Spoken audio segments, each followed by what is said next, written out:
Namaste, my name is Joyce. I am 34 years old from the Netherlands.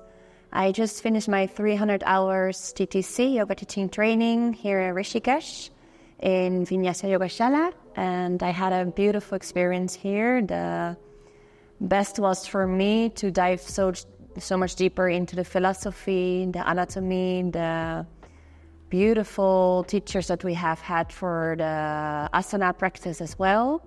And I've learned a lot about adjustments. We learned a lot about different styles. So we had Hatha, Vinyasa, and Ashtanga.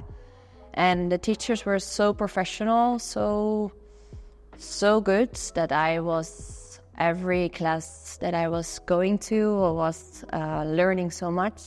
Yes, the anatomy teacher, the philosophy teacher was for me a very, very wise man, older man, and for me it was like every class we were just so inspired by his knowledge and about all his wisdom that he was sharing with us. And even though I'm teaching back home for 5 years right now, I'm coming here and I'm diving deeper again, and I'm giving this to myself to really be able to grow within my own practice again and grow as a human being and grow as a teacher as well. So I'm very happy and grateful. Thank you. Namaste.